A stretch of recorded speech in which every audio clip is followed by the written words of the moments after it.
Akkam jirtu maatiiwwan qubee akaadamii galanni waaqayyoof haa ta'u nagaa kooti fayyisaadhaa qubee akaadamii irraati viidiyoo kanarratti kan nuti walitti ilaallu herrega kutaa 12ffaa yuunitii arfaffaadha. Kun kaarkileemii isaa haaraa keessatti kan dhufeetti dabalamedha jechuudha. Yuunitiin afurummaa jira, the introduction to linear programming jedha. Linear programming jedha. So asirratti unit contentii sadiidha kan inni qabu. Sadii fakkaatu iyyuu malee gara malee babal'aadha. Asirratti ni jalqabamaadha. Graphical solutions of system of linear inequality kan jedhudha. Kutaa sagalitti maalaaltanii ture system of linear inequality akkaataa kamitti akka furan walitti ilaaltanii ture. As keessatti kaduu kan nuti ilaallu graphical method qofaadha jechuudha.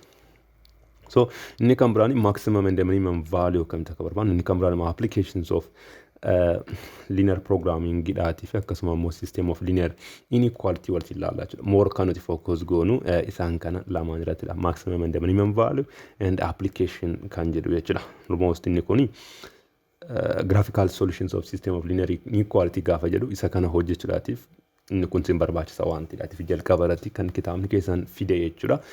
So asirratti gaamaadha applications of the unit as a career in mathematics, software engineering keessattidha kan nuti baay'inaatiin fayyadamnu jechuudha.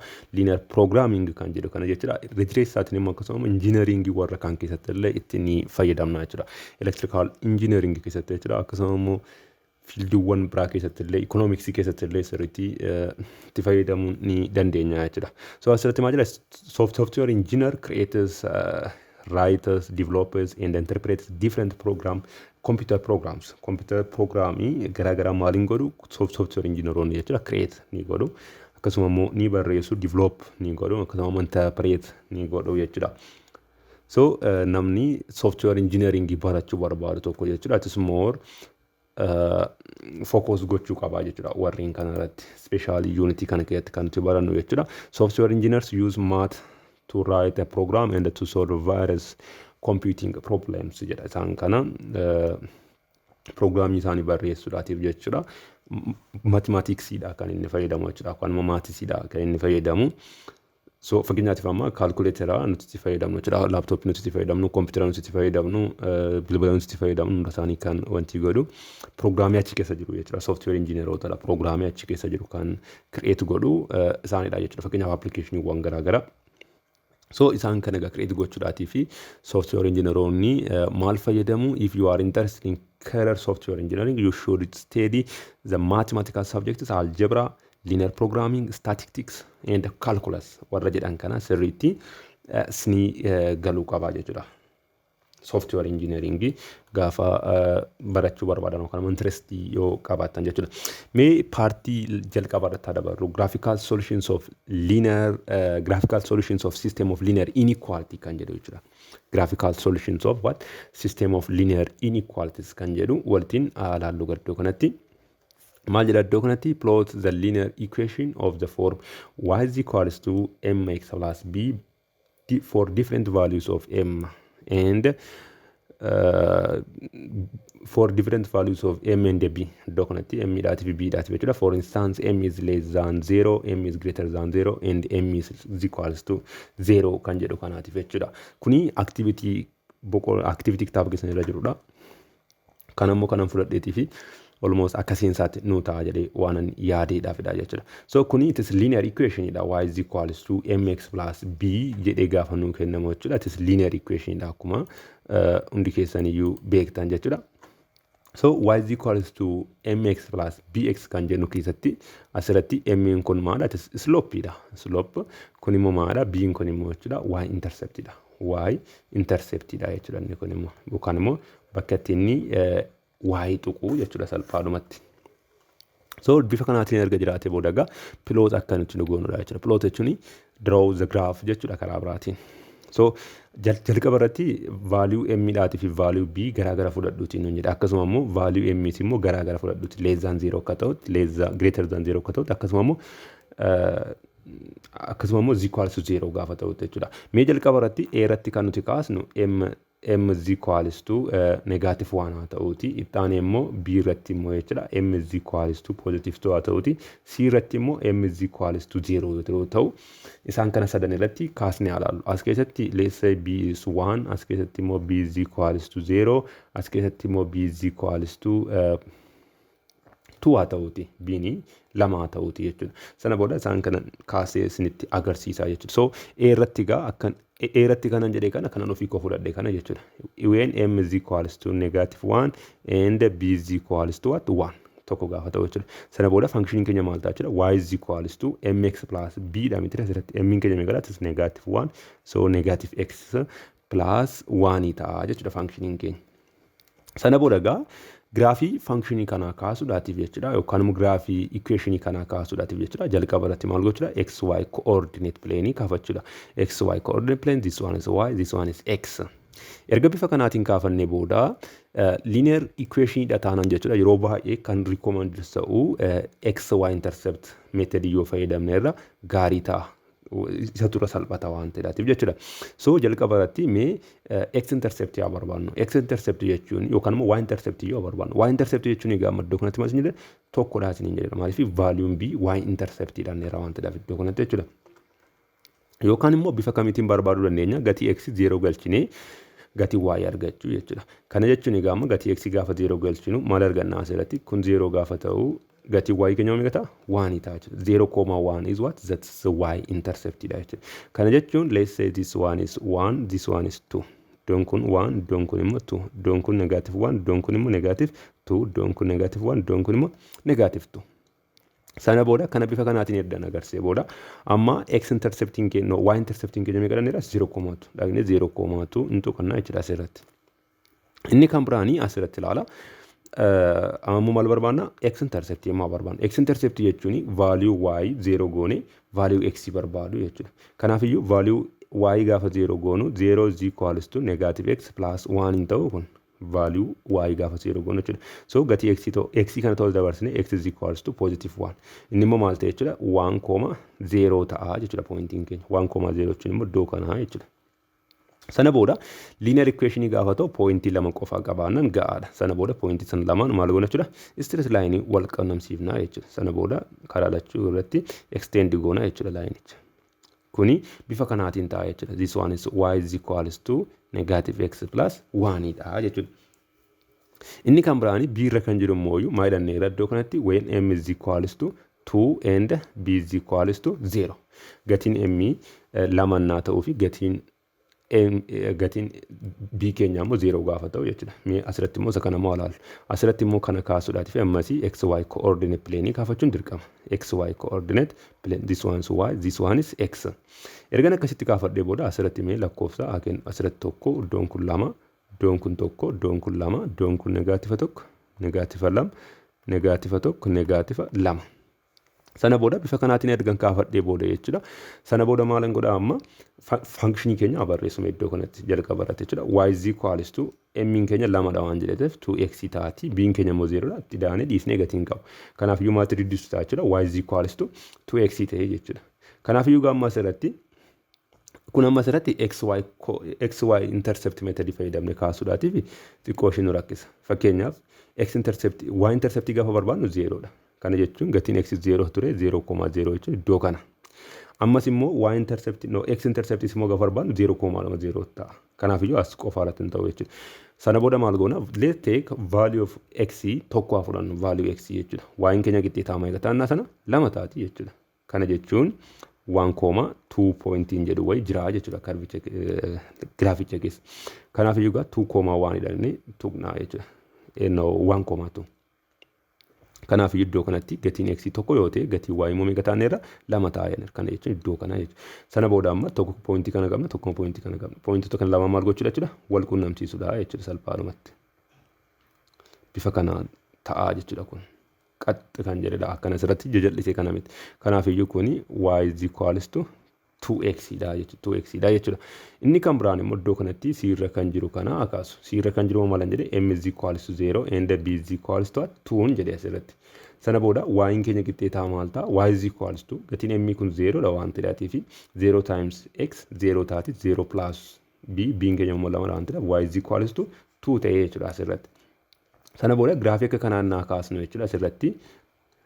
Kun y yoo ta'e kun immoo x yoo ta'e jechuudha y is equals to 2 dhaan jedhe. Kana jechuun for every value of x gatiin x lakkoofsa barbaade yoo haa ta'uuti valuun y keenya meeqadha? Lamadha jechuudha. Fakkeenyaatiif let's say this one is 2 otoo jennee iddoo kanatti sana booda gatii x tokkos gaafa galchinu fakkeenya iddoon kun tokko ta'e iddoon kun lama iddoon kun negatiiva tokko iddoon kun negatiiva lama ta'e gatiin x tokkos gaafa ta'u lamuma ta'a gatiin x tokko pozitiiva lamas gaafa ta'u tokkuma ta'a gatiin x negatiiva tokkos gaafa ta'u lamuma ta'a gatiin x gaafa negatiiva lama ta'us immoo lamuma ta'a so it is horizontal line dha jechuudha.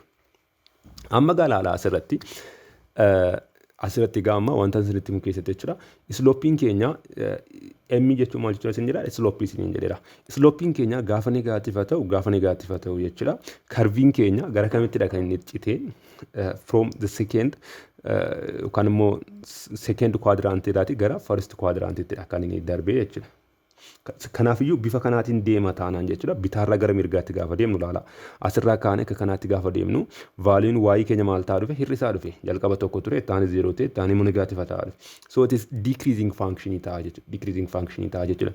Kanaafiyyuu if the value of m yookaan immoo the slope is negative then the function is what? Decreasing equation dha jechuudha karaa biraati. Gaafa giraafii isaa kaasnu inni kan biraan immoo iddoo kanatti laala. Positiiva gaafa ta'u vaaliin m keenya jechuudha. Positiiva gaafa ta'u immoo akkasidha kan deemu. Kana jechuun bitaarra gara mirgaatti gaafa deemnu vaaliin y keenya maal ta'a deemu increase ta'a deemu. So it is increasing function dha jechuudha inni kun immoo.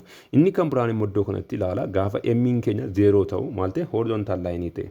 Gatiin y keenya hin dabalus hin hir'isuus jechuudha. Gatii y ti kan ilaallu hin dabalus hin hir'isuus kanaaf it is constant function dha jechuudha inni kun immoo constant function dha jechuudha. Isa kana bifa kanaatiin akkasin ilaaltanan barbaada jechuudha. So function kamiyyuu haa ta'uti yookaan immoo equation kamiyyuu haa ta'uti jechuudha. Linear equation yaga ta'ee jirutti jechuudha. Yoo vaaliin m keenya negatiiva ta'e wantichi akka kanaadha kan inni ta'u jechuudha. Jechuun asiikuu danda'a gara kamitti hiikuuti garuu equationiin keenya bifa kanaadha kan inni qabaatu jechuudha. Fakkeenyaatiif iddoo kanatti vaaliyuu isa jijjiiree isinitti agarsiisu. Y is equals to negative 2x plus 3 yookaan immoo plus 1 kan jedhu kan ilaallu fakkeenyaatiif iddoo kanatti jechuudha. So kana gaafa kaasnu asirratti x-intercept yookaan immoo y-intercept isa gaafa barbaannu kanadha jedhee iddoo kanatti jechuudha. Waan taati. So y-intercept jechuun egaa kan inni x tuqee darbu y kan inni tuqee darbu tokko irrattidha jechuudha. Iddoo kanatti tuqee darba jechuudha. Asitti kana kalarisaa jijjiiruuti. Iddoo kanatti tuqee darba jechuudha. Inni kan biraan immoo otoo immoo x-intercept immoo barbaade jechuudha. X-intercept immoo gaafa barbaadu y kana maalan godha 0 godha. 0 is equals to negative 2x plus 3. Gaafa x dhaatiif furu x is equals to 3 over 2 taati jechuudha asirratti immoo. X is equals to 3 over 2 jechuun karaa biraatiin 1.5 jechuudha miti. 1.5 jechuun immoo gidduu kan akkas. Kanaafiyyuu kana lamaanitti gaafa wal qunnamsiisu laala akka inni ta'u graafichi bifa kanaadha jechuudha kan inni qabatu laala. Function yookaan immoo linear equation kamiyyuu haa kaasnuti jechuudha. Sloppiin isaa negatiiva dha taanaan bifa kanaadha kan inni qabatu. Bitaarraa gara mirgaatti gaafa deemnu jechuudha. Akkasitti decreasing ta'a deema jechuudha. Decreasing value qabaachaa deema jechuudha. Gatiin vaaliuun y keenya jechuudha. Kanaafiyyuu second quadrant fi fourth quadrant keessa darba yoo ta'e then it is slope is what? Negative ta'a jechuudha. Kan isa kanaallee bifuma kanaatiin laaluu ni dandeenya jechuudha. Inni kan biraan iddoo kanatti gaaffii lakkoofsa lammaffaa irratti maal jedha? Find the slope and the y-intercept of the following functions jedha. The following jedha asirratti functionii fi equationii walitti naalaa fi gaara rakkoon qabu. So iddoo kanatti equationii dha kan nu kenname asirratti y-interceptii fi slope isaa akka nuti barbaadudha jechuudha kan nuti kennamne asirratti kan nuti gaafatamne. Kanaafiyyuu gaafa akka kanaatti nu kennamu jechuudha linear equation dha taanaan jechuudha to find the slope and the y-intercept of any linear equation. First rewrite the equation in the form of y is equals to mx plus b dhaatiin barreessinaa jechuudha jalqaba irratti slope isaa fi y-intercept isa barbaadinu jedhe taanaan. Then m is the slope and b is the y-intercept of the linear equation dha jechuudha salphaadhumatti. So kun egaa asirratti y is equals to 3x plus 2 dhaatiin barreeffameera wanti dhaatii fi bifa kanaa qabaateedha jechuudha. Kanaafiyyuu sloppiin keenya m dhaatiin bakka bu'a 3 dha. Akkasuma immoo y-interceptiin keenya maal ta'a jechuudha. Y-intercept is equals to 2 dha yookaan immoo maal jechuu dandeenya iddoo kanatti y-intercept is equals to 0.2 jechuu dandeenya. That is y-intercept dha jechuudha inni kun. Y-intercept keenya. Asirratti immoo sloppiin keenya slope is equals to negative 4 ta'a. Y-interceptiin keenya immoo meeqa ta'a jechuudha. Y-intercept is what?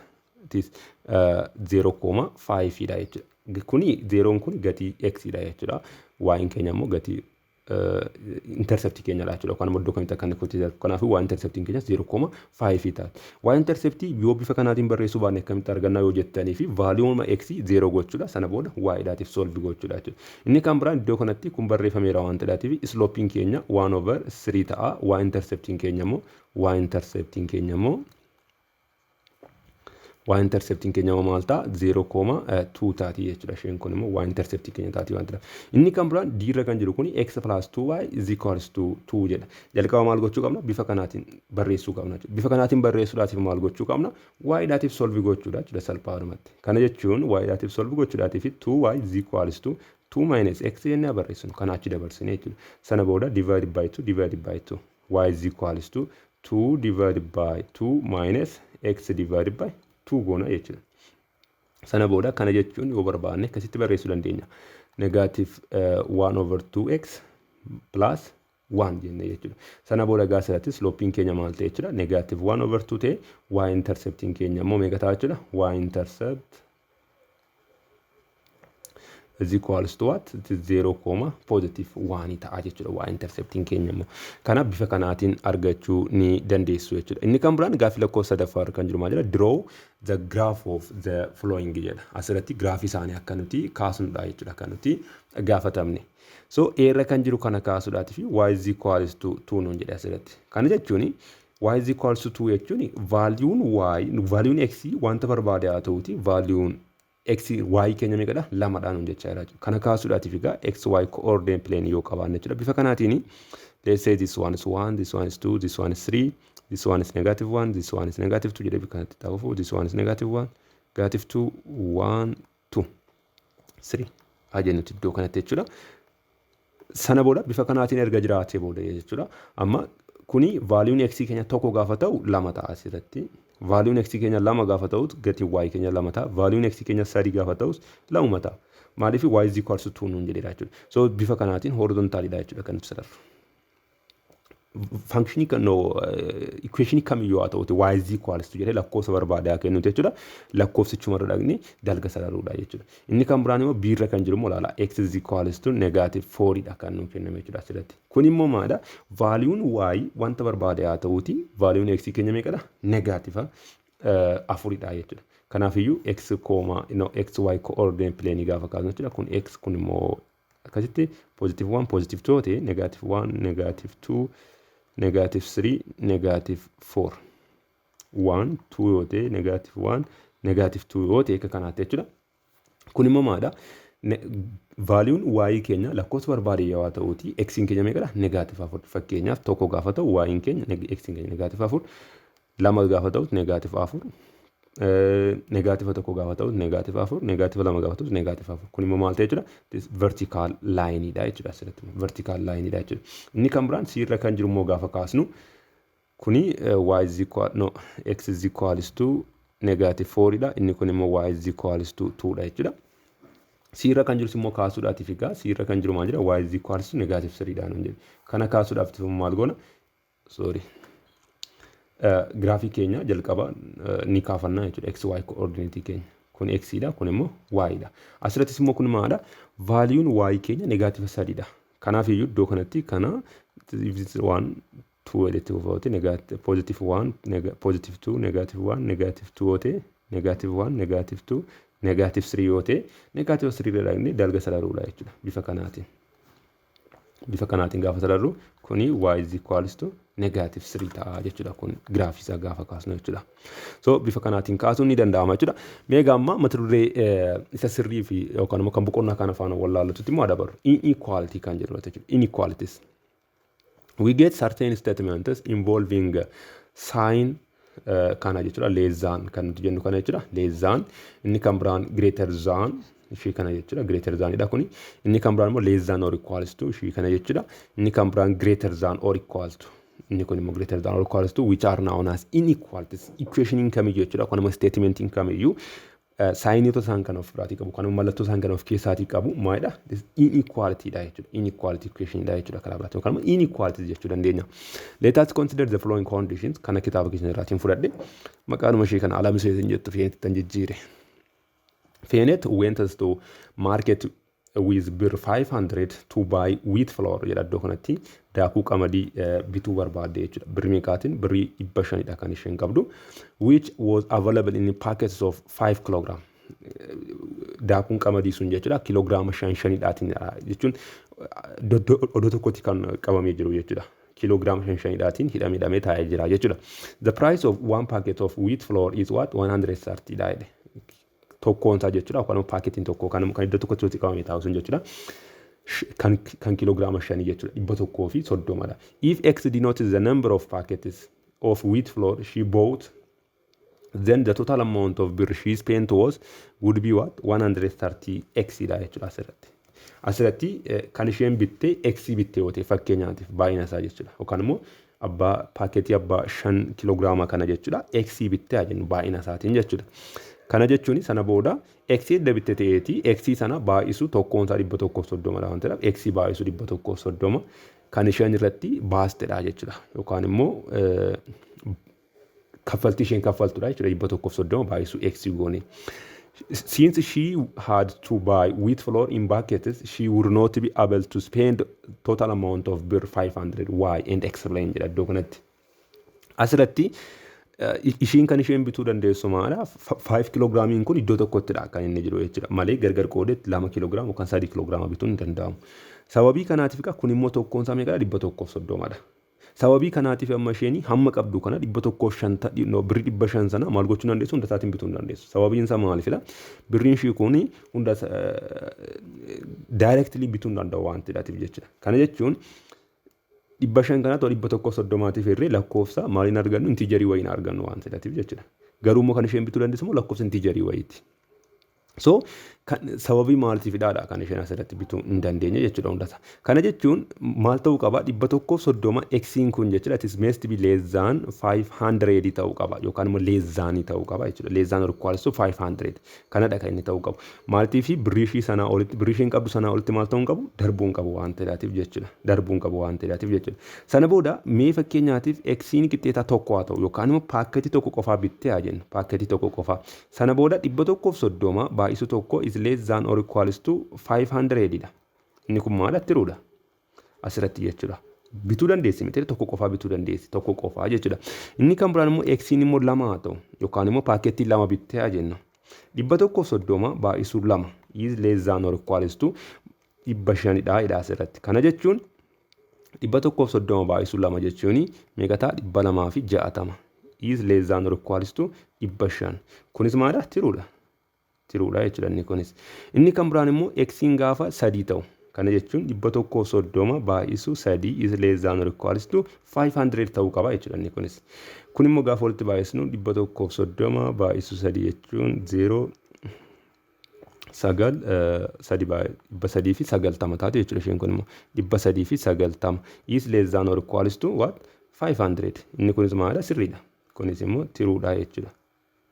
Tiruudha jechuudha. Inni kan biraan immoo x qixxeetaa 4 ta'e jechuudha. X 4 ta'e meeqa ta'a 130 baay'isu 4 is less than or equals to 500. Asirratti 130 baay'isu 4 jechuun ishii kana irratti meeqa da'u jechuudha 130 da'u jechuudha 0 9 da'u 3 12 1 3 da'u 520 ta'a jechuudha. Kun immoo 520 less than or equals to 500 dha ta'a inni kun hin ta'u. Kanaaf iyyuu kun maadha false dha jechuudha.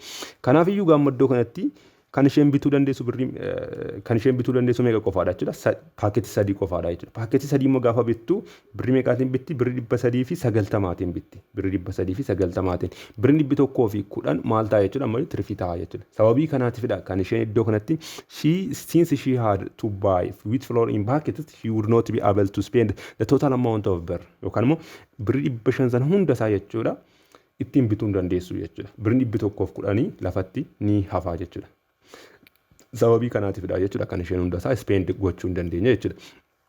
Asirratti gamaa jira in the above situation you find that the values of x which makes the above inequality true statement are 0 x is equal 1 2 and 3. Inni kan biraan iddoo kanatti homaayyuu bituu dhiisuu dandeessi miti homaa bituu dhiisuu dandeessi fakkeenyaaf iddoo kanatti x is equal to 0 ta'e jechuudha. Kana jechuun 0 is less than or equals to 500. Ni ta'a moo hin ta'u? Ni ta'a. Kanaafiyyuu homaa bituu dhiisuu dandeessi. Kanaafiyyuu asirratti solutionii wanta kanaa yookaan immoo kan isheen bituu dandeessu jechuudha.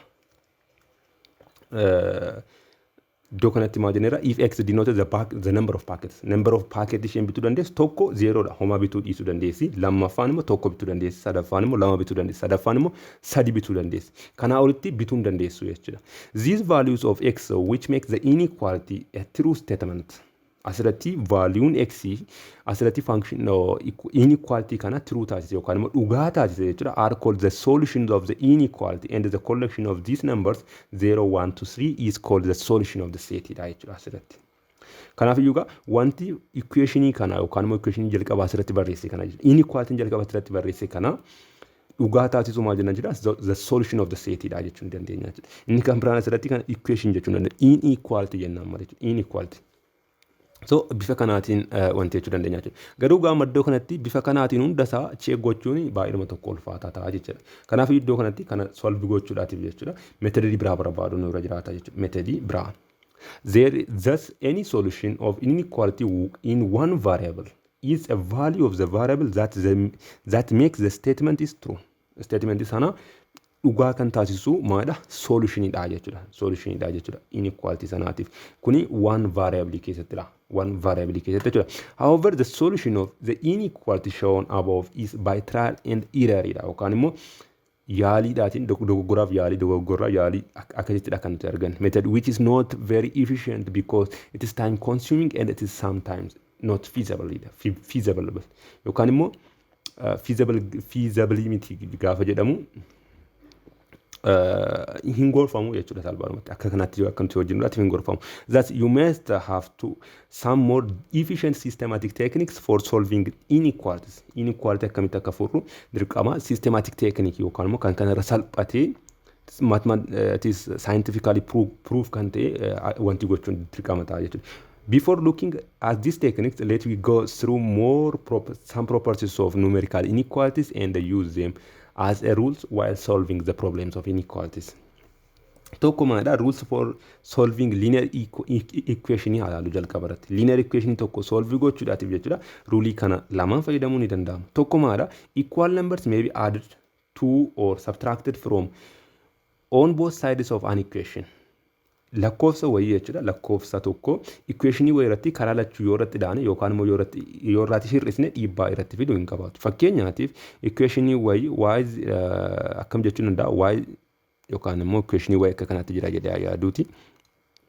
X plus 2 is equals to 3x plus 4 dha yoo nuun jedhee jechuudha. Bifa kanaatiin fakkeenyaaf karaa lachuu asirraatinis lama itti da'ee asirraatinis immoo lama yoo itti da'ee equationii kanarratti jechuudha.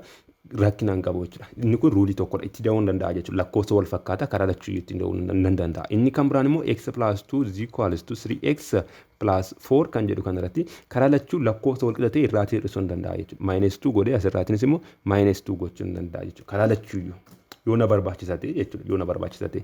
Document jira equal numbers may be added to or subtracted from on both sides of an equation. Equationii sanarratti karaa lachuudha garuu kan kana gochuu dandeenyu jechuudha.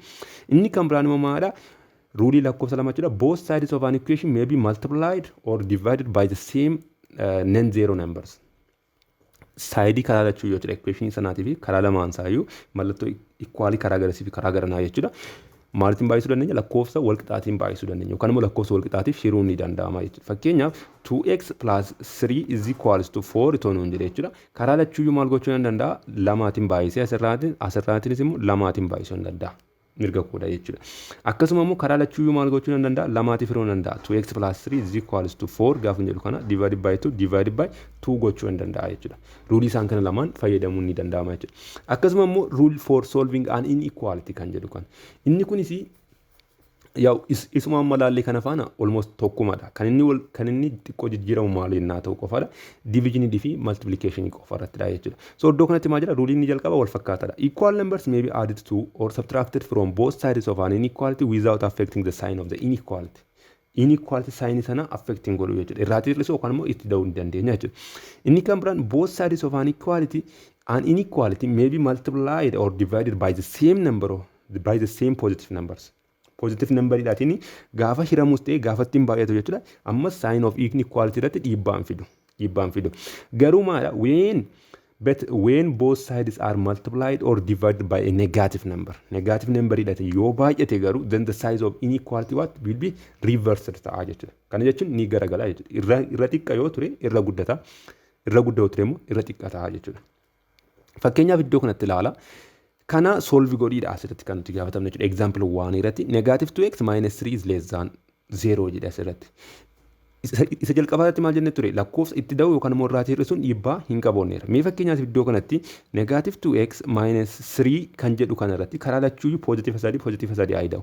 Asirraan positive sadii less than 0 jedhe asirraan immoo positive sadii haa da'u. Asirraan sadii waan itti da'eedhaatiif rakkina hin qabu jechuudha. Sana booda kun maal ta'a negative 2x qofa ta'a asirraati. Kun lama wal balleessa is less than positive 3. Ta'a jechuudha. Sana booda immoo asirraati kana x-dhaatiif furuudhaatiif maaliif furuun qaba? Negaativa lamaatiif furuun qaba. Negaativa lamaatiif. Gaafa negaativaatiif hirruudha iddoo kanatti. But when both sides are multiplied or divided by a negative number, the sign of the inequality what will be reversed ta'a jechuudha. Reversed ta'a jechuudha. Ni jijjiirama jechuudha. Kana jechuun egaa asirratti kun negaativa kanaatiin gaafa negaativtuutiin gaafa badu x is negative iddoo kanatti kun negaativadha. Negative 3 over 2 ta'eeti. Mallattoon irra xiqqaa kuni maaltu jijjiirama jechuudha? Irra guddatti jijjiirama jechuudha. So solutioniin equationii kanaa maal jechuudha? X is greater than negative 3 over 2 ta'a jechuudha. X is greater than negative 3 over 2 ta'a jechuudha. Inni kan biraan immoo iddoo kanatti example lakkoofsa lammaffaarratti maal jira? Solve 7x plus 3 that is less than 5x plus 9 and then show the graph of the solution on a number line. Number line irratti akka nuti agarsiisnuufadha jechuudha asirratti kan nuti gaafatamne. Asirratti maadha?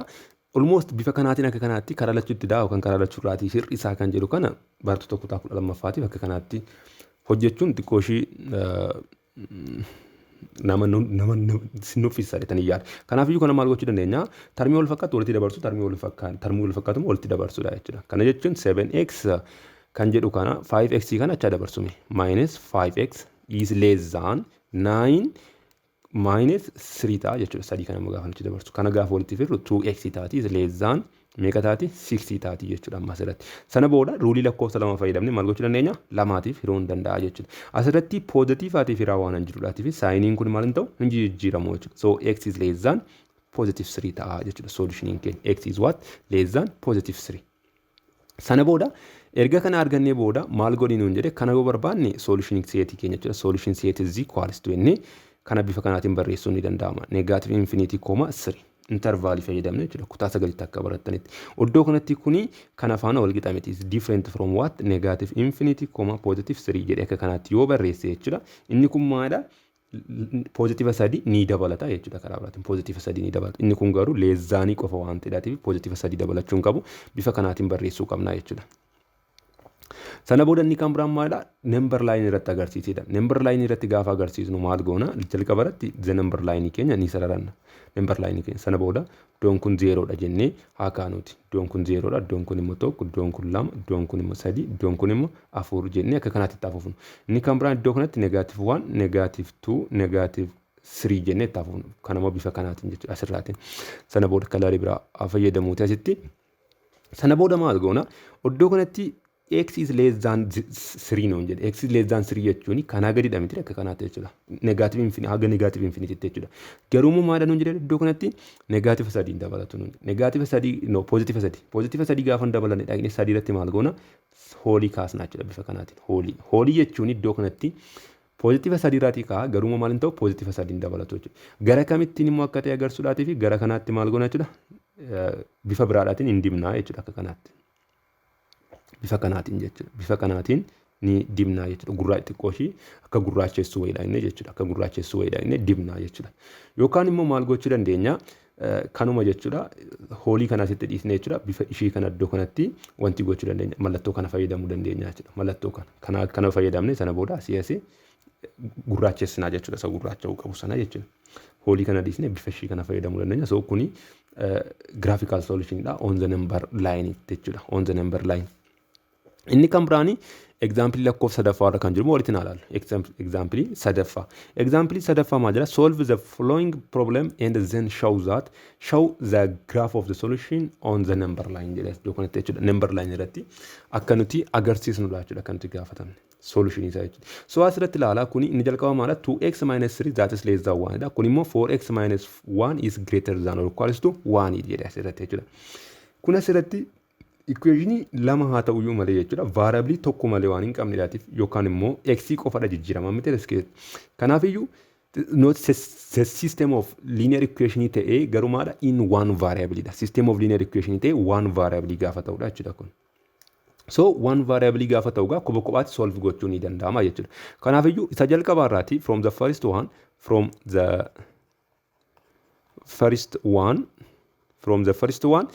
2x minus 3 is less than 1 kan jedhu kana solve gaafa goonu jechuudha. 2x minus 3 is less than 1 kan jedhu kana gaafa solve goonu 2x is less than kuni gaafa darbu meeqa ta'a 4 ta'uri kun gaafa jira positive ta'a wantidha. X is what? X is less than positive 2 ta'a jechuudha from the first one. Akkasuma immoo from the second one isa kanarraati immoo jechuudha from the second equation jechuu barbaadatan yookaan immoo 1 salamaffaarraati immoo jechuudha gaafa solve goonu 4x is what? 4x is minus 1 is greater than or equals to 1. Kana immoo gaafa solve goonu 4x is greater than or equals to kun gaafa darbu meeqa ta'a positive lama ta'a jechuudha. Sana jechuun x is greater than or equals to 2 over 4. Kana jechuun x is greater than or equals to 1 over 2 ta'a jechuudha gaafa salphisnu. Sana booda isa kana jechuun iddoo kanatti maal jechuudha kun equivalent kan inni ta'u jechuudha. Eenyu faanadha 2, positive infinity dha jechuudha. Inni kun immoo meeqadha 1 over 2, positive infinity dha jechuudha inni kun immoo positive infinity.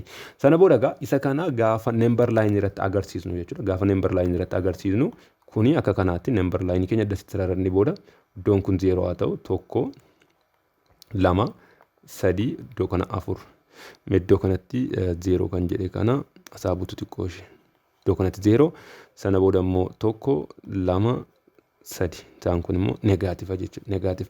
Sana booda gaa asirratti amma lama qabnaa jechuudha asirratti solutionii lama. Solutionii tokko maalidha?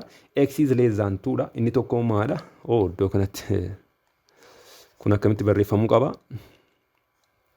Negative infinity, positive 2 ta'ee barreeffamuu qaba. Maaliif positive lama gadidha waan ta'eef jechuudha. Positive lama gadidha waan ta'eef jechuudha. So gaafa iddoo kanatti kana gaafa agarsiisnu jechuudha iddoo kanatti kuni negative infinity irraatii kaasee positive lama qofaatti jechuudha. Garuu maadha lama dabalatu maaliif less than qofadha waan ta'eef jechuudha. Kanaaf iddoo kanatti hoolii goone jechuudha. Hoolii goone iddoo kanatti kana hoolii goone kana akka kanaatti agarsiisuu ni danda'ama jechuudha. Kuni isa kanadha. Inni kan biraan immoo inni kun immoo maadha x is greater than or equals to positive 1 over 2 dha jechuudha. Positive 1 over 2. Inni immoo maadha 1 over 2 jechuun iddoo kanadha miti 0.5 ta'a waan ta'eef. Inni immoo maal hin dabalata isa. Iddoo kanatti immoo sarkilii goona jechuudha. Hoolii toon taanii inni gurraachessinaa jechuudha geengoo sana. Sana booda inni immoo bifa kanaatiin ta'a jechuudha. Sana booda gamma solutioniin wanti keenya jechuudha.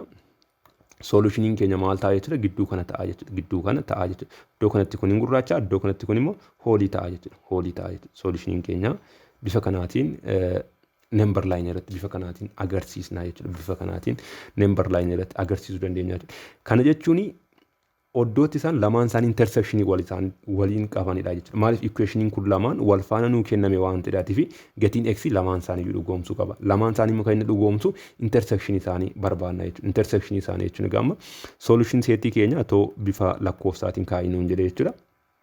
Maal ta'a 1 over 2, positive 2 taati jechuudha. Tokko lammaffaan dabalata, positive lama immoo hin dabalatu. Inni kan biraan exercise 4.1 irra kan jiru walitti ilaallu. Exercise 4.1.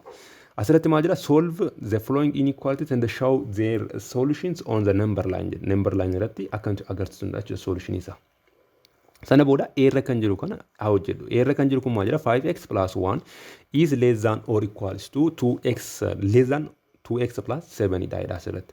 Kanaafiyyuu kana solve gochuudhaatiif termii wal fakkaatu walitti dabarsu. Kanaafiyyuu 2x kana isaa dabarsuun minus 2x that is less than 7 minus 1. 1 kana immoo achi dabarsu jechuudha. That is 3x is less than 6 taati. X is what? Less than 2 taati jechuudha. Karaa lachuu sadiidhaatiif gaafaniiru. Kanaafiyyuu kana number line irratti gaafan agarsiisu jechuudha. Number line irratti gaafan agarsiisu iddoon kun 0 oote, iddoon kun immoo 2 oote, iddoon kun immoo 4 oote. Iddoon kun negative lama, iddoon kun immoo negative 4 ta'e jechuudha.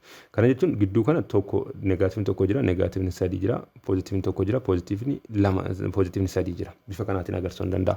Sana booda kan immoo number line irratti agarsiisuudhaaf egaa less than lama qofaadha waan ta'eef lama kana irra dhufee maal godha? Circle nan taa'isa. Sana booda kanaa gaditti akka kanaatti sararuudha jechuudha. Akka kanaatti jechuudha. Iddoo kanatti sarkilii godhee jechuudha.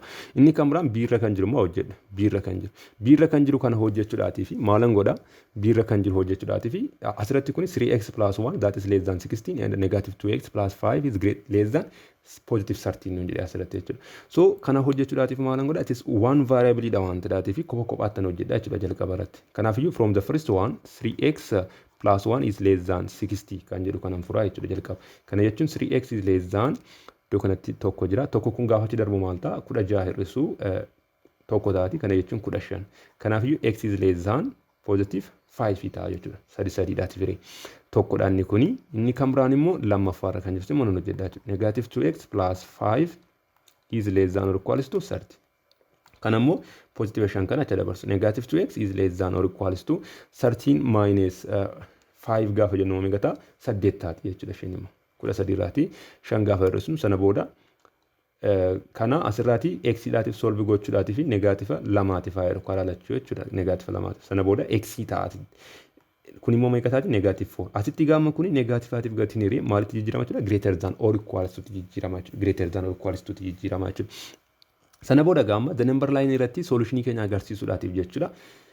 Jalqaba irratti kuni maadha? X is less than 5 dhaan. Kun immoo maadha? X is greater than negative 5 dhaan.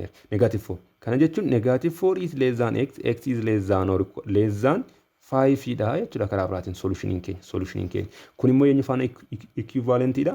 Negative 4, positive 5 jennee bifa kanaatiin barreessuu dandeenya. Bifa intervaalitiin barreessina gootee jechuudha. Asirratti egaa the number line system irratti agarsiisuudhaatiif jechuudha. Akka kanaatti ni sararanna. Akka sararanne booda kana 0 jennee gar tokkotti 1 2 3 4 5 jennee ni barreessina. 6 jedhee itti fufa jechuudha. Karaa tokko immoo positive negative 1 negative 2 negative 3 negative 4 negative 5 jedhee itti fufa jechuudha. Sana booda bifa kanaatiin barreeffannee booda inni jalqabaa maalidha? It is x is less than 5 dha. Gatiin x 5 gadi jechuudha. Maal garuu maalidha? 5 dabalatu. Kanaafiyyuu 5 kanarra dhufnee akka kanaatti inti goone akka kanaatti sararraa jechuudha isa tokko. Lama naatee walirra bu'u akka kanaatti agarsiisna jalqaba. Inni tokko immoo maalidha? X is greater than negative 4 dha. Kanaafiyyuu kana asaa gahuuti x is greater than negative 4. Garuu maalidha? Negative 4 kana ni dabalata. Kana jechuun kana immoo akka kanaatti ni sararraa jechuudha. Sana booda gaammoo iddootti isaan lamaan isaanii walirra bu'an kanadha. Inni kun ilaalaa asirratti fakkeenyaaf kalaarii biraa isiniif fayyadamuuti. Iddoo kanatti inni kun jechuudha kan akka kanaatti dhamiti. Otoon dibee jechuudha kan akka kanaatti kun akka kanaatti jira. Otoon dibee jechuudha kan akka kanaatti. Inni kan biraan immoo isa tokko immoo otoon dibee inni tokko immoo maalidha? Akka iddoo kana jechuudha. Miti akka kanaatti. Kanatti sana booda iddoota isaan lamaan isaanii walirra bu'an sanadha jechuudha kan nuti barbaadu. Iddoo lamaan isaanii itti walirra bu'an lamaan isaanii wal faana kan isaan dibaman. Kanaafiyyuu asirraa keetudha waan ta'eef solushiniin keenya ishii kana lamaan gidduu ta'a jechuudha. Iddoo kana ga'a jechuudha. Iddoo kanatti kuni sarkiliidha jechuudha yookaan immoo hooliidha jechuudha. Kana bifa kanaatiin agarsiisuun ni danda'ama jechuudha. Isaan iddoo kanatti dibee kana agarsiisuun isinirra hin jiraatu isiniin jechuudha. Dibuun isiniin barbaachisu. Dibuun isiniin barbaachisu jechuudha. Iddoo kanatti kun bifa kanaatiin jechuudha. Kana bifa biraatiin yoo fayyadamtan gaarii ta'a jechuudha. Mee immoo gaafisa isa kana hojjennuti achuma gaafni wal lakkoofsa tokko jiraate jechuudha. Maal jedha? Diirra kan jiru 2x over 3 minus 3 is greater than 16x over 21 minus 13 over 3 minus 2x over 15 jedheeti nuu kennameeti jira jechuudha. So isa akkasii kana yeroo solve goonu maal goonan isiniin jedhe jalqaba irratti isa warra jala jiru kana ni balleessina jechuudha. Rational equation kan ture kana gara polynomial equation itti akka deebi'uudhaatiif jechuudha. So kana gaa hawwaxa isa jalaa kana barbaadna jechuudha. Kan sadii 21 fi 15 jechuudha. Kan isaanii sadan isaanii meeqa ta'a? 100 fi 5 ta'a hawwaxan isaanii jechuudha. Kanaafiyyuu 100 fi 5 tiin baay'isaa jechuudha karaa lachuu. Isa asirraanis 2x divided by 3 minus 3 is greater than karaa kanas immoo 100 fi 5 tiin baay'isaa jechuudha. 16x over 21 minus 13 divided by 3 or 2x over 15 kan jedhu kana 105 tiin baay'isaa jechuudha asirraatinis. Sana booda kana gaafa kanaatti baay'isu 105 kun asitti 3dhaaf gaafa hiramu 21 dha kan inni no 35 kan inni ga'u 35 dha 35 baay'isuuf lama gaafa jedhu immoo 70 x dha jechuudha. Akkasuma immoo iddoo kanatti 105 kana 3 dhaatiin gaafa baay'isu jechuudha. Meeqa dhufa 315 dhufa greater than dha jechuudha. Iddoo kanatti greater than iddoo kanattis immoo gaa isaan kanas immoo 105tiin baay'iseera waan ta'eedhaatii fi 105 kana 21tiif gaafa jiru jechuudha. Almost 7 ta'uu ishaan akkas dhufa gaafa 105 yeroo 21 baay'isuu 16 gaafa jennu jechuudha. Walumaa galatti 80 x dhufa jechuudha. Inni kan biraan immoo iddoo kanatti 105 kana 3 dhaatiif gaafa jiru 35 dhufa 35 baay'isuu 13 gaafa jedhu immoo 455 dhufa jechuudha. Hir'isuu ammas immoo 105 yeroo 15 baay'isuu 2x gaafa jedhu immoo isheen kun 7 baay'isuu 2x gaafa jedhu immoo jechuudha. Meeqa dhufa 14x dhufa jechuudha iddoo kanatti kun. Sana booda amma argan bifa kanaatti simplify godhee booda termoota wal fakkaatu maal godha walitti dabarsaa jechuudha. Warra x qabu gara bitaatti dabarsume 17x minus 18x plus 14x ta'a jechuudha. Greater than warra immoo lakkoofsa ta'e immoo gara harka mirgaatti dabarsuuti. Meeqa ta'a negative 444 plus 315 ta'a jechuudha.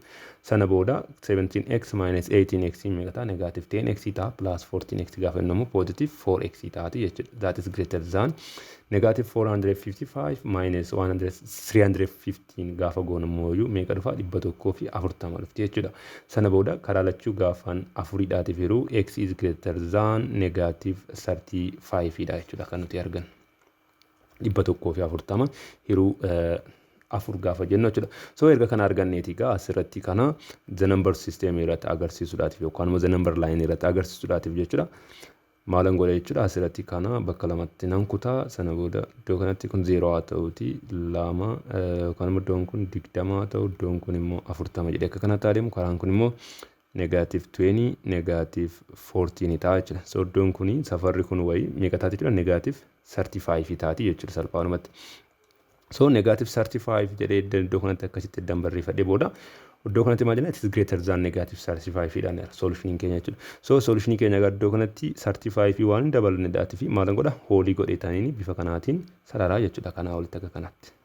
Kuni solution keenya dha jechuudha. On the number line irratti gaafa nuti agarsiisnudha jechuudha. Inni kan biraan i irra kan jiru kan immoo isiniif hojjedhu. I irra kan jiru maal jedha x over x minus 3 is less than 2 x is different from 3 jedha.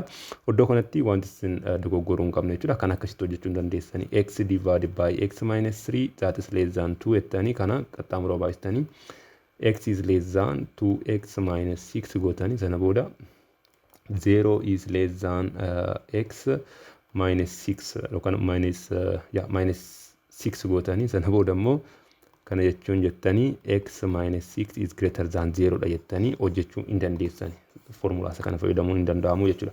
Maaliif deebiin isaa kun kan biraan illee wanti ta'a waan ta'eef jechuudha. So isa kana hojjechuudhaatiif jalqaba irratti maal goona kana asaa dabarsinume. X minus 3 that is minus 2 goone is less than 0 jennee bifa kanaatiin haa hojjennuti. Sana booda kana walirraatti haa hir'isu kana. Sana booda hawwaata isaa gama fudhadhu x minus 3 dha. X minus 3 divided by x minus 3 1 times x taati jechuudha. Minus 2 into x minus 3 as the mega jira tokkotu jira waan ta'eef divided by 1 x minus 3 ta'a 2 times 2 goona jechuudha. X minus 3 that is less than 0. Sana booda kana gaafan hojjedhu x minus 2 times x jechuun immoo 2x taati. Negative 2 times 3 immoo maal ta'a positive 3 ta'a jechuudha.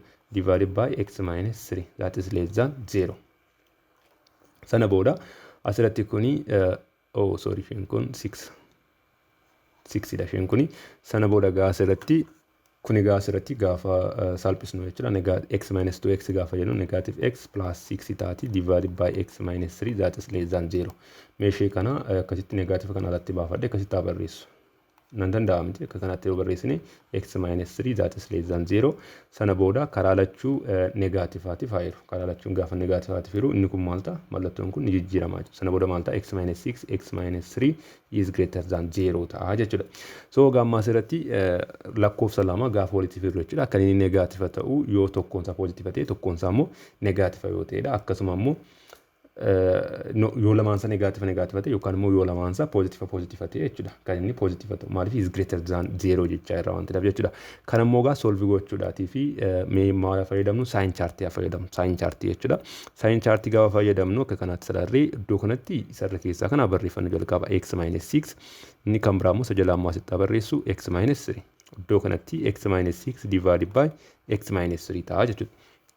Sana booda kana sign chart fayyadamuudhaatii fi kana tokko iddootti inni kun 0 ta'u tokko iddootti inni kun 0 ta'u dhaqee asii gadee asirra dhokkasitti jechuudha. Kan inni kun 0 ta'u meeqa irrattidha? 6 irrattidha. Inni kun immoo kan inni 0 ta'u positiva 3 irrattidha. Sana booda kun akka kanaatti jira jedhee haa yaaduuti kan akkasitti taasissaruuti. Sana booda iddoo kanatti kun iddoo kanatti maal ta'a? 0 ta'a. Iddoo kanatti inni kun immoo maal ta'a? 0 ta'a jechuudha. So 6 gadi yoo galchine as keessa jechuudha value x kana 6 gadi yoo galchine maal ta'a? Kun negaativa ta'a. Kana boqonnaa lama keessattis laalleerra waan ta'eef badaa isin irra keessu. Kana olitti immoo maal ta'a? Positiva ta'a jechuudha. Akkasuma immoo x minus 3 kan jedhu kana immoo kana gaditti yoo galchine negaativa ta'a. Kana olitti yoo galchine immoo positiva ta'a jechuudha hundi isaayyuu.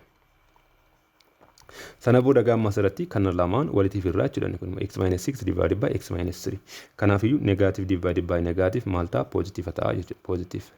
Akkasuma immoo iddoo kanatti kun negativeadha. Iddoo kanatti maal ta'edha? Kun 0 ta'eera. Negative divided by 0 it is undefined. Kanaafiyyuu iddoo kanatti kun undefined dha jechuudha. Inni kan biraan immoo iddoo kanatti negative divided by positive that is negative ta'a jechuudha. Iddoo kanatti inni kan biraan iddoo kanatti 0 divided by iddoo kanatti positive number dha waan ta'eef 0 by divided by any number 0 ta'a jechuudha. Sana booda immoo positive number divided by positive number positive ta'a jechuudha. Amma iddoo kanatti kan nuti barbaadaa jirru maalidha? X minus 6 over x minus 3 is greater than 0 kan ta'edha jechuudha. Kanaafiyyuu kan inni 0 ta'e eessarrattidha? X minus 6 over x minus 3 is greater than 0 eenyurrattidha? Intervaalii kan biratti tokko negative infinity positive 3 asirratti 3 hin dabalatu. Maaliif 3 irratti undefined ta'eera waan ta'eef union jenneeti. Asitti immoo maalidha jechuudha? Positive 6 irraa kaasee haga eessattidha? Haga positive infinity jechuudha. Asittis maal hin dabalatu? 6 kan hin dabalatu. Sababiin isaa maalidha? Greater than 0 qofaadha. Asitti garuu 6 irratti 0 ta'e waan ta'eef jechuudha. Kanaafiyyuu 6 positive infinity ta'a jechuudha kun. Kun egaa solution seetii keenyadha. Amma isa kana the number system irratti agarsiisuudhaatii fi maal goona? Number line keenya akka kanaatti ni sararanna jechuudha. Erga number line keenya sararanne booda number line keenya bakka lamatti kunne iddoo kana tokko 2 ta'uti 3 4 5 ta'u 6 akkasuma immoo 7 jedhee 8 jedhee bifa kanaatiin itti fufaa jennu. Asirraatiin immoo negative 1 negative 2 negative 3 negative 4 jedheeti itti fufaa jennu iddoo kanatti jechuudha. Sana booda bifa kanaatti agarsiisnee booda solution inni tokko asirratti intersection waan nuti barbaannu hin jiru. Maaliif iddoo kanatti kana gaditti fi kana olitti positive ta'a waan ta'eef jechuudha. Sana booda inni tokko maala negative infinity up to positive 3 dha. Kanaafiyyuu negative infinity up to positive 3 jechuun haga iddoo kanaatti dhufnee sararraa jechuudha. Kanas asirra irra deebinee jechuudha. Kan akka kanaatti jechuudha. Iddoo kanatti kana maal goona? Interrowantii keenya barreessinaa jechuudha. Iddoo kanatti dabalachuun qabu waan ta'eef jechuudha. Akkasuma immoo meeqarraatti ka'e 6 irraa ka'eeti hamma positive infinity jechuudha. Ammas 6 irratti dhufne hoolii goona. Sana booda immoo bifa kanaatiin ta'a jechuudha solution keenya. Sana booda isaan adiidhaatiin agarsiisu yookaan immoo white coloridhaatiin isaan agarsiise kana ta'a jechuudha solution keenya jechuudha. Otoo silaa akkasa jalqaba irratti yaalle sanatti jechuudha. Akka kanatti too hojjenna ta'e fakkeenyaatiif asirratti maal ta'a? X is greater than positive 6 qofa ture kan inni dhufu jechuudha. Eenyuun of keessaatii gateera jechuudha. Amma solution keenya x solution keenya isa negative infinity up to positive 3 kan jedhu kana nuu jalaatii gataa jechuudha. Fakkeenyaatiif as keessaatii valuun x meeqa ta'uu danda'a? 1 ta'uu danda'a. 1dhaatiin cheekaa goonu yookaan immoo valuun x qixxeetaa 0 ta'uu danda'a. 0dhaatiin cheekaa goonu. Akka inni kun deebiin taane isinitti agarsiisuudhaatiifidha. Kanaafiyyuu 0 gaafa fayyadamnu 0 as keessa gaafa galchinu jechuudha. 0 divided by 0 minus 3 0 ta'a minus 2 is less than 0 dha. Negative 2 is less than 0. Kanaafiyyuu kun sirrii ta'eera waan ta'eef too bifa kanaatiin hojjennee irra ta'e maal ta'a jechuudha. Solutioniin keenya guutuu miti ture jechuudha. Kanaafuu bifa kanaatiin akkasin hin yaalleefidha jalqaba irratti kanan ganan isinitti agarsiisu jechuudha. Kun kana fakkaata exersaayisii warra hafe immoo ofii keessanitti akkasii yaaltaniidhaatifan isin jajjabeessa jechuudha. Inni kan biraan kan nuti wajjin ilaalu viidiyoo kanarratti word problem of linear inequality kan jedhudha. Word problem jechuudha.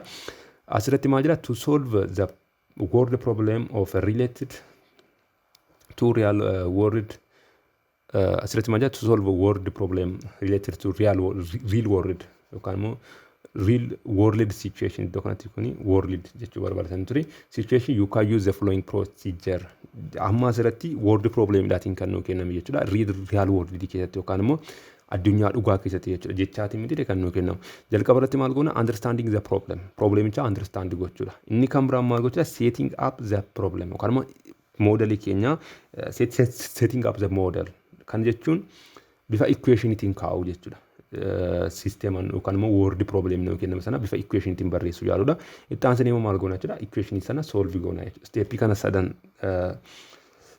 hordofni sana booda solutionii word problem kamiyyuu barbaaduu ni dandeenya jechuudha asirratti maal jedha a student has bir 120 jedha asirratti studentii wayii birrii 120 qaba and went to buy some exercise books and pens jedha asirratti buukii wayii exercise book yookaan immoo daftara irratti barreessuudhaatii fi akkasuma immoo qalama bitachuu barbaada jechuudha the cost of one exercise book is 20 bir and that of the pen is 10 bir jedha asitti jechuudha exercise bookii tokkoon ishii birrii 20dha peeniin tokkoon ishii immoo birrii 10dha jedha asirratti jechuudha so asirratti kan akka nuti barreessinu kan nuti gaafatamne equationii ittiin wanti kana furuudha jechuudha yookaan immoo bifa kamiitiin barreessuu dandeenya kana jechuudha equation isaadha kan nuti barreessinu barbaanne jechuudha asirratti mee haa jennuuti let x denotes the number of exercise book asirratti jechuudha yookaan immoo baay'inanni exercise book bitee jechuudha denotes the number of exercise book asitti eb gaafan jedhu exercise book jechuudha sana biraa immoo let y denotes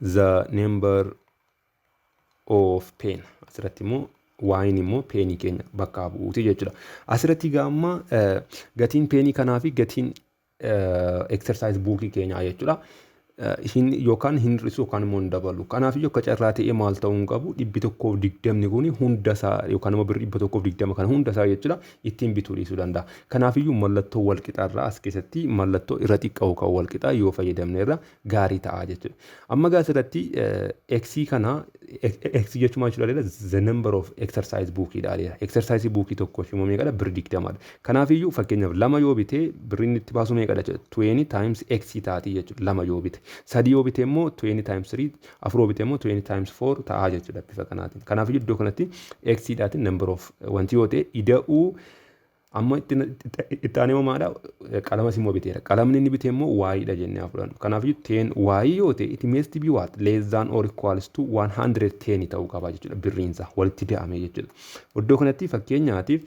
lama too bitee jechuudha lama too bitee exercise bookii lama too bitee jechuudha akkasuma immoo peenii immoo 10 bituu peenii immoo lama too bitee jechuudha ammasi sana booda birrii meeqatti baasee jechuudha exercise bookitti birrii 40 peenitis immoo birrii 20 baasee jechuudha isaan lama walitti daamanii meeqa ta'uu qaba 120 ta'uu 120 fi sanaa gadi ta'uu qaba jechuudha kan inni bituu danda'u asirratti maaliif mallattoo wal qixaan fayyadamnu jettanii 120 kana guutummaan masaa irratti wanti gochuu dhiisuu danda'a akkuma jalqaba irratti walitti ilaalle inequality yoo fayyadamne irra gaarii ta'a sababiin isaa maaliifidha it is fixed price waan qabaniidhaaf jechuudha iddoo kanatti inni kan biraan immoo asirratti gaafa x dhaaf y dhaatiif solve goonu jechuudha value'n isaa maal dhufuu danda'a fractional number dhufuu danda'a fractional number jechuudha value'n x fi y asirratti garuu x fi y number of exercise bookii dhaafiitiif number of penny idda bakka bu'aa jenneeti peeniin immoo gimmaasha yookaan wanti ta'uu hin jiru jechuudha exercise bookiinis walakkaa wanti jedhamu hin jiru jechuudha kanaaf iyyuu iddoo kanatti it must be less than or equals to ta'uun irra jiraata jechuudha sana booda integer number warra ta'e ta'a jechuudha solutioniin keenya asirratti kana akka nuti furuudhaaf ta'uu hin taane akkuma nuti barreessuudhaaf inni kan biraanii asirratti strict inequality wanti jedhamu jira inni kan biraan immoo slack inequality wanti jedhamu jira strict inequality kan jennu kun jechuudha yoo mallattoo wal irra xiqqaa yookaan immoo or greater than bicha yoo mallattoo akkasii qofa yoo qabaate then strict inequality jennaan warreen akkasiitiin jechuudha warreen immoo slack inequality kan jennu immoo jechuudha less than or equals to yookaan immoo greater than or equals to yoo qabaate immoo slack inequality jechuun ni dandeenya jechuudha fakkeenyaatiif iddoo kanatti ax plus b is less than c otoo jennee jechuudha ax plus b is less than c otoo jennee kuni this strictly yookaan immoo strict inequality dha jechuudha yookaan immoo or ax plus b is greater than c oton jedhes immoo kun jechuudha strict inequality dha jechuudha. Inni kan biraan immoo as keessatti variable tokko malee hin jiru. A B C ni constant number yoo ta'an jechuudha. Asirratti x malee variable kan biraan hin jiraatu jechuudha.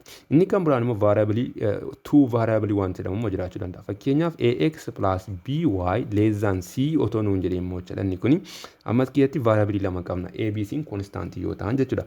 X dhaatii fi y. Asirratti egaa it is two variable system dha jechuudha. Inni kun immoo kanuma two variable inequality dha jechuudha. Inni kun immoo one variable inequality dha jechuudha. Asirratti egaa one variable isaa ta'u two variable isaa ta'uuti lamaan isaanii iyyuu maala strict inequality dha jechuudha.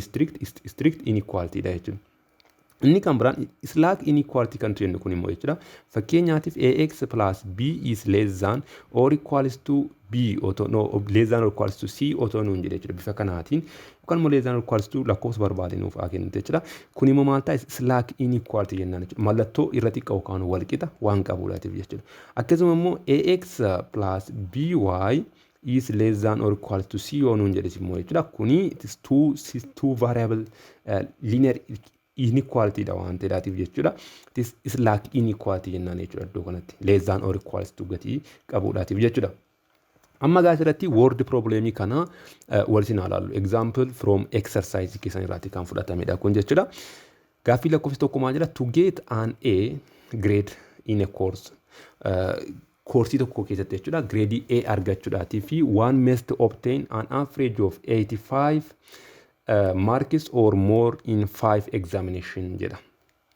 Asirratti grade tokko irratti jechuudha koorsii tokkootiifiti. Koorsii tokkootiif grade A argachuudhaatiif yookaan immoo qabxiinsa A ta'uudhaatiif jechuudha.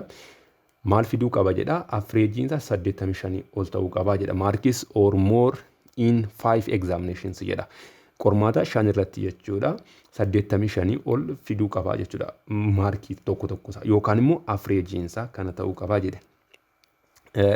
And each out of 100 marks jedha. If seminar marks asirratti Samira's marks in the first 4 examinations are 87, 81 dokanatti kun 81 yaa ta'uti 81 and 80 nuun jedhe asirratti. Samira's marking jechuudha. 87, 82 fi 81 yoo fidde jechuudha arfansa. Then find the minimum mark that Samira must receive in the 5th examination to obtain A grade in the course jedha. Amma gaasirratti tokkoosaa isheen tokkoosaa tokko 85 gaditti waan fiddeedhaaf jechuudha barumsa. Sadii asirratti tokko 82 tokko 81 tokko immoo 80. Kanaafiyyuu A argachuudhaatii fi averageinsa maal ta'uu qaba jechuudha. Kan barumsa shanansaa 85 ol ta'uu qaba jechuudha. 85 ol ta'uun irra jiraata jechuudha. Kanaaf iyyuu asirratti isheen minimum markii kan isheen fiduu qabdu meeqadha? Find the minimum mark that Samira received in the 5th examination to obtain A grade in the course jedha. Koorsicha keessatti A argachuudhaatii fi qabxiinni xiqqaan isheen fiduu qabdu meeqadha? So asirratti gaa jalqabatti kuni afuridha miti kan nu kenname asirratti. Inni shanaffaan x dha haa jennu jechuudha. Kana jechuun 5th examination dha. X is 5th examination dha haa jennuti. Examination result sheet haa jennuti jechuudha. Examination mark haa jennuti iddoo kanatti jechuudha. Mark isheen shanaffaarratti fiddedha haa jennuti. Sana booda gaa maal ta'uu qaba jechuudha amma averaging isaanii meeqa ta'uu qaba jechuudha 85 ol ta'uu qaba jechuudha. Kanaafiyyuu 87 ida'uu 82 ida'uu 81 ida'uu 80. Amma gaa ida'uu x isin shanaffaarratti fiddeemmoo jechuudha. Divided by 5 in is greater than or equal to maal ta'uu qaba 85 ta'uu qaba jechuudha. Iddoo kanatti maaliif greater than or equal to fayyadamte yoo jettanii maal jedhee iddoo kanatti one must obtain an average of 85 or more in 5 examinations jedha. Asirratti 85 yookaan immoo maal ta'uu qaba more ta'uu qaba. Kana jechuun 85 dabalateera jechuudha. Kana booda gaa asirratti value x barbaadudha jechuudha. Asirratti mallattoo walqixaa fayyadamuu hin dandeenyu. Maaliif find the minimum mark nuun jedhe iddoo kanatti jechuudha. Isa xiqqaa nuun jedhe waan ta'eef jechuudha. Kana jechuun sanaa olillee fiduu dandeessi waan ta'eef kana barbaaduudhaaf gaa kana otoo qaxxaamura baay'isne jechuudha asirratti. Maaliif kuni yookaan immoo otoo hawwaxa isaatiin baay'isne asirratti tokkotu jira waan ta'eef hawwaxa isaatiin gaafa baay'isnu kana shanitiin asirrattis immoo shanitiin baay'isnaa jechuudha. Kanas shanitiin kan shan kuni shan kan gaafa balleessu asitti maal tafa 87 plus 82 plus 81 plus 80 plus x is greater than or equals to 85 baay'isuu meeqa ta'a jechuudha. 85 baay'isuu 5 ta'a jechuudha. 85 baay'isuu 5. Sana booda ishii kana arfan gaafa walitti daanu meeqa arganna? 323 dha kan nuti argannu plus x isheen kun 330. 330 arganna plus x is greater than or equals to iddoo kanatti immoo 85 baay'isuu 5 jechuun immoo meeqa dhufa? 425 dha kan inni dhufu jechuudha kan inni dhufu. Sana booda kana gaafa x dhaatiif solve goonu x is greater than or equals to kan acha dabarsuuti 425 hir'isuu 330. Sana booda x is greater than or equals to 5 hir'isuu 0 5 taati 2 ida'uu 12 hir'isuu 3 jechuun immoo 9 taati jechuudha. Kanaafiyyuu 95 ol fiduu qabdi jechuudha. So the minimum mark isheen fiduu qabdu jechuudha. Meeqa ta'uu qaba jechuudha? 95 ta'uu qaba jechuudha. Then find the minimum mark that Samiras must receive jedhee miti iddoo kanatti. Thus jennee iddoo kanatti asirratti gaa jechuudha. Value x meeqa ta'uu qaba? Greater than or equals to 95 dha. Thus the minimum mark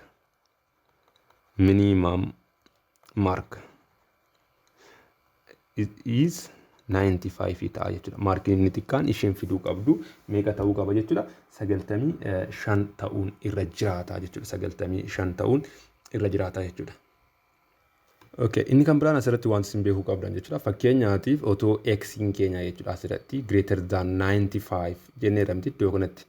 Fakkeenyaatiif immoo otoo gatiin x keenya greater than 100 dhufeera ta'e fakkeenyaatiif jechuudha. Has no solution ta'a ture jechuudha. Iddoo kanatti fakkeenyaaf greater than or equals to 101 ta'uu dhufeera ta'e jechuudha. Has no solution ta'a ture jechuudha. Sababiin isaa maalifidha? Out of 100 marks gatii jedhu markii 100 irraatidha waan ta'eef sanaa olitti dhufuu hin danda'u jechuudha. Kanaafiyyuu otoo gatiin x akkas x is greater than 101 dhufee fakkeenyaaf dhufee ta'e jechuudha. Has no solution ture jechuudha. Sirumaayyuu isheen maal gochuu hin dandeessu ture jechuudha. Qabxii kana argachuu hin dandeessu ture jechuudha. Fiduu hin dandeessu ture jechuudha.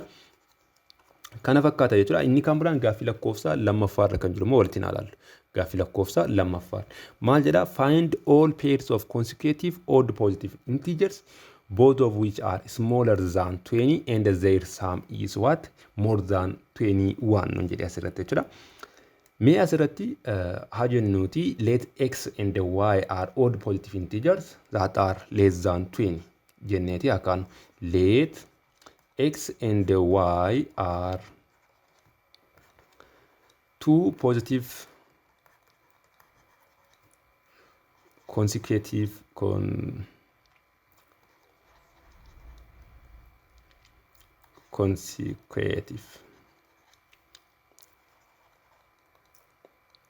two positive consecutive odd integers odd integeridha haa jennuuti jechuudha iddoo kanatti odd integers and y is greater than x dha jenneeti haa kaanu asirratti jechuudha. Let x and y are two positive consecutive odd integers odd integeridha. Akkasuma immoo y ni immoo inni greater than x dha jechuudha. Greater than x dha jenneeti kaaneerra. Sana booda gaamma asirratti lamaan isaanii yoo maala greater than or equals to 0 ta'uu qabu. Sababiin isaa maaliifidha? Lamaan isaanii positive integeridha waan ta'aniidhaatiif jechuudha. Kanaafiyyuu atilis yoo xiqqaatan tokkoo fi sanaa ol ta'uu qabu jechuudha lamaan isaanii. Akkasuma immoo lamaan isaanii yoo meeqa gadi ta'uu qabu? 20 gadi ta'uu qabu jechuudha. Asirratti gaa x'n isa xiqqaadha, y'in immoo isa guddaadha jenneerra. Kanaafiyyuu two consecutive integeridhaan fakkeenyaaf integeriin odd jechuun jechuudha tokko 3 5 torba jedhee warra akkasitti fuudhamti gidduu isaanii meeqatu jira? Lama miti kan jiru gidduu isaanii jechuudha. Kanaafiyyuu integeriin kamiyyuu jechuudha odd taanaanii meeqaatiin wal caalaa deema jechuudha? Lamaatiin wal caalaa deema jechuudha. Kanaafiyyuu y is greater than x jennee kaane waan ta'eef then y is equals to x plus 2 ta'a jechuudha asirratti. Y is equals to x plus 2 ta'a jechuudha asirratti. Erga kana beekneeti egaa and their sum is more than 21 nun jedhe asirratti jechuudha. X'n immoo saamiin isaanii immoo yookaan ida'amiin isaanii immoo meeqa nun jedha? Greater than 21 dha. Kana jechuun x plus y is greater than 21 nun jedhe iddoo kanatti jechuudha. Iddoo kanatti greater than or equals to fayyadamuu hin dandeessu. Sababiin isaa maalidha? More than qofadha waan ta'eedhaaf kan inni nun jedhe. Sana booda bakka y kanaaf inni as keessa galchina. Solve gochuudhaaf jechuudha. X plus x plus 2 that is greater than 21. Sana booda kana gaafa solve goonu 2x plus 2 that is greater than 21. 2x is greater than 21. Kana jechuun no 19. Kun gaafa 21 minus 2 dha. Kun gaafa darbu jechuudha. Sana booda 2x is greater than 90. Kudha sagal ta'a miti. Sana booda dakkas goone booda x is what? Greater than 19 over 2 dha jechuudha. Gatiin x kanaa olidha jechuudha. Amma gaa asirratti odd integer dhaanneera. Odd integer dhaanneera miti asirratti. Kanaafiyyuu kun gaafa hiramu meeqa ta'a? 9.5 dha inni kun jechuudha. So 9.5 olitti kan jiru odd integer dha jechuudha amma gatiin x keenya. Kanaafiyyuu 9.5 ti olitti kan jiru integer inni jalqabaa eenyudha? x1 keenya is equals to 11 dha jechuudha. 11 9.5 olitti kan jiru integer inni jalqabaa meeqadha? 11 dha jechuudha. So gatiin x 11 erga ta'eeti gatiin y keenya moo meeqa ta'a? y is equals to x plus 2 dha jenneerra waan ta'eef meeqa ta'a jechuudha? 13 ta'a jechuudha. Akkasuma immoo when x is equal x2 keenya amma integer ta'an maaliif greater than 9.5 dha waan ta'eef jechuudha.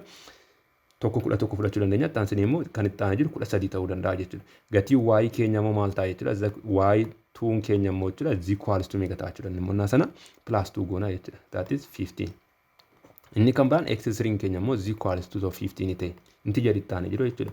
y3 keenya immoo gittee ta'a meeqa ta'a?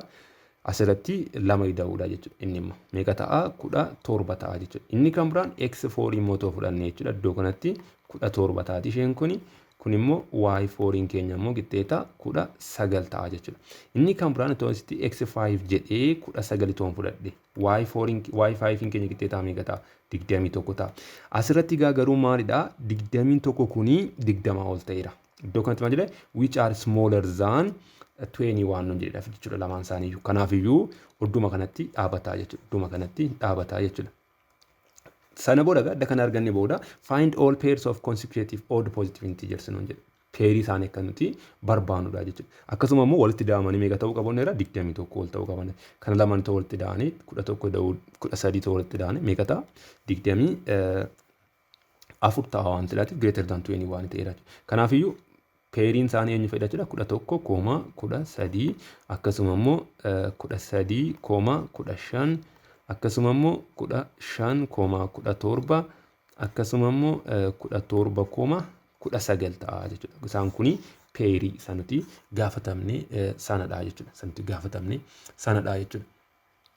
Inni kan biraanii gaaffii lakkoofsa sadaffaarra kan jiru moo walitti naa ilaallu? Gaaffii lakkoofsa sadaffaarra. Maal jedha? Show that the following word problems are expressed by inequalities not by equation. Akka isaanii inequality dhaatiin agarsiifamanii show godhiidha asirratti kan itti gaafatamne jechuudha.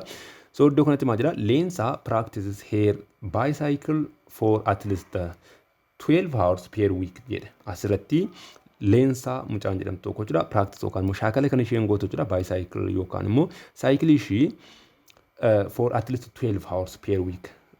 Amma iddoo kanatti at least nuun jechaara. At least at most jechoota jedhaman qabaannaan jechuudha.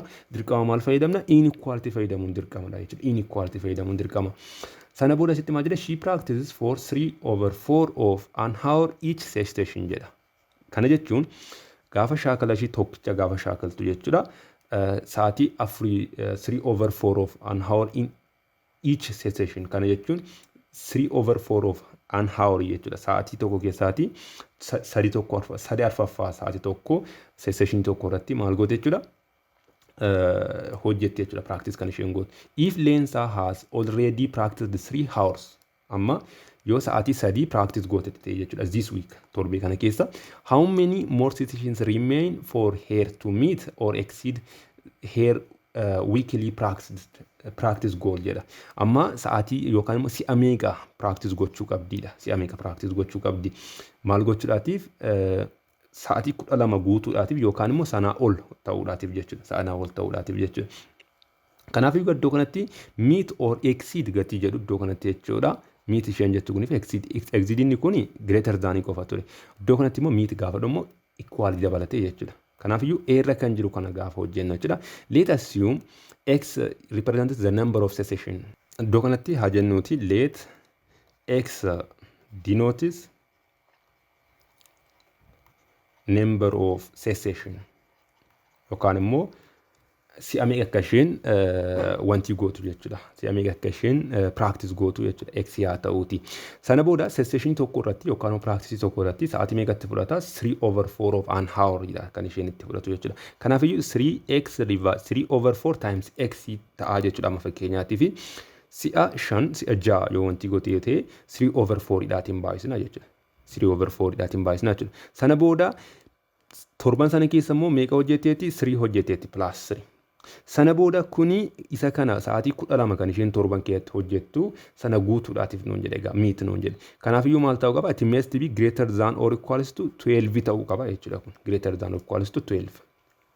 Yookaan immoo sa'aatii amma kana ol ta'uu qaba jechuudha. Kanaaf iyyuu session isheen hojjettu kun meeqa akka ta'e barbaanna jechuudha. Sana booda kana gaafa barbaannu kan acha dabarsinuuti 3/4x is greater than or equals to 12 minus 3.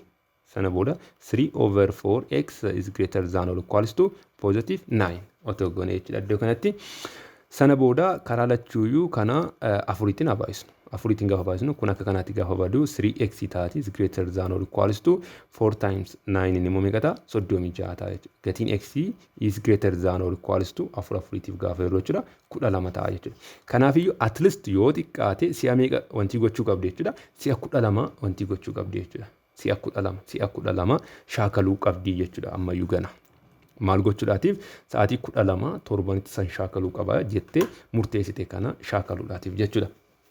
So kuni asirratti this linear equation linear inequality jechuudha kan inni ibsamu. Iddoo kanatti expressed by inequality akka ta'e agarsiisidha waan ta'eef jechuudha.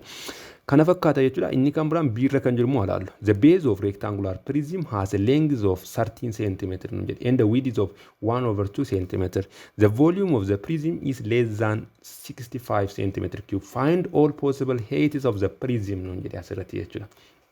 Asirratti heightiin prismii kana meeqa akka inni ta'e akka nuti barbaannudha jechuudha. Asirratti kan nuti gaafatamne. Kanaaf iyyuu asirratti prism gaafa jennu wanta rectangular boxii wayii jechuudha fakkeenyaatiif kanaatiin prism jechuu dandeenya.